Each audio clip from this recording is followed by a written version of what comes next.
இந்திய தொழில் முனைவோரின் மேம்பாட்டிற்காக தெக்குன்ஸ் பூமி திட்டத்தின் வாயிலாக 204.5 மில்லியன் ரிங்கிட் கடனுதவி வழங்கப்பட்டுள்ளது.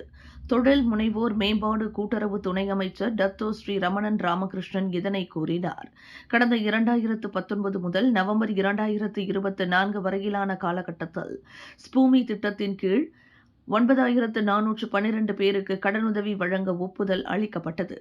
அந்த எண்ணிக்கையின் மூலம் மொத்தம் 1877 தொழில் முனைவோர், அதாவது 20% பேர் தெக்குன் நேஷனல் வழங்கிய கடனுதவியை திருப்பி செலுத்த தவறிவிட்டனர். இதனால் அவர்கள் கடன் அறிக்கையில் நிறுவனங்களில் பட்டியலிடப்பட்டனர். நிதியை திருப்பி செலுத்துவதில் உள்ள சிக்கலை சமாளிக்க அமைச்சு நடவடிக்கை எடுக்க வேண்டும். அது மட்டுமின்றி தெக்குன் மூலம் கடன் ஆலோசனை மேலாண்மை நிறுவனத்துடன் நிதி கல்வி திட்டத்தையும் அமைச்சு கொண்டுள்ளோம்.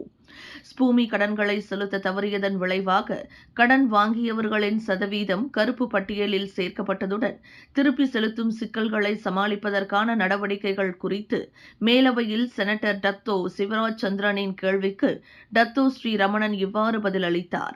இதற்கிடையில் கடனுதவி பெற்றவர்கள் தொடர்ந்து 6 மாத காலத்திற்கு தவறாமல் பணம் செலுத்தினால் அவர்களுக்கு கூடுதல் கடன்கள் வழங்கப்படும். மேலும் கடன் வாங்குபவர்களுக்கு மாதத்திற்கு 30 ரிங்கிட்டிற்கும் குறைவான கட்டணத்தை செலுத்தவும் வாய்ப்புகள் வழங்கப்படுகிறது என ரமணன் கூறினார். விலையில் மேலும் செய்திகளை தெரிந்து கொள்ள கீழே இருக்கும் பெல் பட்டனை அழுத்துங்கள். உங்கள் ஆதரவை வெளிப்படுத்த லைக் மற்றும் ஷேர் செய்யுங்கள். தொடர்ந்து விண்வெளியுடன் உங்கள் பயணத்தை தொடர்ந்திருக்க சப்ஸ்கிரைப் செய்யுங்கள்.